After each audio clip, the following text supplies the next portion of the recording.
এই কোমল পানিতে এত পরিমাণ ডেটোবার ভিটামিন ছিল যে তাদের দুজনকে আমরা কোনোভাবেই থামাতে পারছিলাম না। তাই তাদেরকে একটি মেশিনের মাধ্যমে ধরে এনে সুন্দর করে সুইমিং পুলের মধ্যে ঢুকিয়ে স্বচ্ছ নেট অফ ক্লিন পিওর পানি দিয়ে ভালো করে গোসল করিয়ে শুকিয়ে দিলাম। পর্যাপ্ত পরিমাণ পানি না থাকার কারণে নতুন জামাই এবং বউকে দুটি কলসে সাগরের মধ্যে ডুবিয়ে মারার চিন্তা ভাবনা করা হয়েছে। তাই নতুন জামাইকে বুলডোজার মেশিন দিয়ে ধরে এনে একটি আটলান্টিক মহাসাগরের পাশে দাঁড় করিয়ে দিল, যেখানে 3,32,000 বুলডোজার মেশিন দিয়ে একটি সাগর খনন করা হয়েছে এবং সেখান থেকে 2 কলস স্বচ্ছ পানি উঠিয়ে এনে সুন্দর করে সাজানো হয়েছে, যেটা দিয়ে 14 গোষ্ঠীর সবাইকে ইচ্ছা মতো মাখিয়ে গোসল করানো হবে। ইতিমধ্যে আমরা একটি যুদ্ধের আশঙ্কা অনুভব করতে পারতেছি। তাই হাজবেন্ড জামাইকে সেফ জোনে গোসল করিয়ে এই সুন্দর লাভ আকৃতির সুইমিং পুলে আমরা একটি যুদ্ধক্ষেত্র তৈরি করব। আমাদের এই যুদ্ধের প্রধান অস্ত্র হচ্ছে লাল মরিচের গুঁড়ো, যেটা আমরা সুন্দর করে একে অপরকে ভালো করে মাখিয়ে দিই, যেটা দেওয়ার পর থতমার ডিজাইনটা একেবারে বান্দরের মতো হয়ে যায়। এগুলো একজন পর্যাপ্ত পরিমাণ ডেটোবার দুষ্ট পানি খেয়ে কেমন জানি তিরিং বিরিং নাচ দিতেছে। এটা দেখার সাথে সাথে আমি ক্যামেরা বন্ধ করে ভালো করে ভিডিও করে নিলাম। ভিডিও করতে গিয়ে হঠাৎ করে আমার ক্যামেরাটি আটলান্টিক মহাসাগরে হারিয়ে যায়। সেটা উদ্ধার করতে এখানে কিছু মাতারি বুলডোজার মেশিন আনানো হয়েছে। হঠাৎ করে কেমন জানি চুলছিয়া ছিঁড়ির একটা পর্ব চলে আসতেছে। সেই জন্য তাদেরকে 2 গ্লাস কোমল পানিও খাইয়ে দিলাম। সেই কোমল পানিতে এত পরিমাণ ডেটোবার ভিটামিন ছিল যে তাদের দুজনকে আমরা কোনোভাবেই থামাতে পারছিলাম না। তাই তাদেরকে একটি মেশিনের মাধ্যমে ধরে এনে সুন্দর করে সুইমিং পুলের মধ্যে ঢুকিয়ে স্বচ্ছ নেট অফ ক্লিন পিওর পানি দিয়ে ভালো করে গোসল করিয়ে শুকিয়ে দিলাম। এটি এমন একটি সুইমিং পুল, এখানে আপনি একবার গোসল করলে 3 মাসের মধ্যে গোসল না করলেও হবে। আর এই সুইমিং পুল থেকে পর্যাপ্ত পরিমাণ সুঘ্রাণ ছড়িয়ে পড়তেছে, কারণ এই সুইমিং পুলের পানিতে গরুর মূত্র বিসর্জন করা হয়েছে। তাই ঠান্ডা মাথায় দাঁড়িয়ে থেকে মাথার মধ্যে ঢেলে দেওয়া হচ্ছে এই সুঘ্রাণযুক্ত পানিগুলো। কিছুটা দেখতে একেবারে সাদা কফির মতো, অনেকে এটাকে দই এবং দুধ চা মনে করে খেয়েও ফেলতে পারে। ইতিমধ্যে 2 গ্রুপের পর্যাপ্ত পরিমাণ যুদ্ধ শুরু হয়ে গেছে, যেটা দেখে ডোনাল্ড ট্রাম্প নেতানিয়াহু হাসতে গিয়ে হিসু করে দিয়েছেন। এভাবে যুদ্ধ চলতে থাকলে কিছুক্ষণের মধ্যেই আন্টির মেয়েরা আস্তে করে কেঁদে ফেলতে পারে। তাই সতর্কতার সাথে তাদেরকে কাদা না মাখিয়ে হালকা করে মরিচের গুঁড়ো মাখিয়ে দাও। বিশ্ববিখ্যাত নাম্বার 1 মানুষদের জন্য নাম্বার 1 শ্যাম্পু দিয়ে আমরা এই গোসলের ব্যবস্থা করে রেখেছি, যেখানে সবাইকে সদিচ্ছায় ধরে এনে এই ধরনের ভিটামিন যুক্ত পানি দিয়ে সুন্দর করে গোসল করিয়ে দেওয়া হয়। এখানে কাউকে জোর করে নামানো হয় না, শুধুমাত্র ঠ্যাং ধরে টেনে এনে নামানো হয়। ইতিমধ্যে আমাদের মাঝে কিছু বেডা আক্তার বেডি খালাম্মারা চলে আসলেন। তারা এসে বলেছি,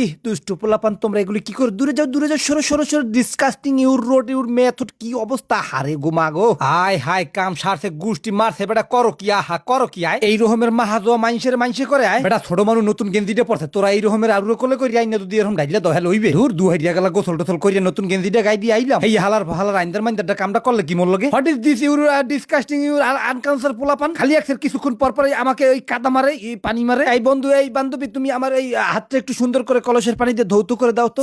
পানি থেকেও বাজে বিচ্ছিরি গ্রান ছুটতেছে, মনে হয় যে বান্দরের পড়ছে। এই টাকা দিবি নাইলে কিন্তু একবারে তোমাদেরকে ধৌত করে দিব। বান্ধবী লো দেখছো মাউগের পোলারা কিরম হরে। হ্যালো বান্ধবী, কি একটা অবস্থা রে, হতিনের পোলারা আমাকে থেকে উল্টা টাকা চায়। অবশেষে আমরা এই টাকা পয়সার যুদ্ধ শেষ করে পাও গাড়ি চালিয়ে উড়ে উড়ে আমরা চলে আসলাম আটলান্টিক মহাসাগরের জঙ্গলে, যেখানে 14,38,000 দুষ্ট পোলাপান দুষ্ট পানির সাথে মাখামাখি করতেছে, যেটা দেখে পানি সহ্য করতে না পেরে আমার উপরে ঝাঁপিয়ে পড়েছে। তাই আমরা সবাই এখন পানিটাকে অত্যাচার করে মেরে ফেলার সিদ্ধান্ত নিয়েছি। তাই আজকের মতো বিদায় নিলাম আমি নাহিদ ইম্পিয়ার। পরবর্তী ভিডিও নিয়ে দেখা না হতে পারে, কারণ নিঃশ্বাসের গ্যারান্টি নাই। সবাই ভালো থাকবেন, আল্লাহ হাফেজ।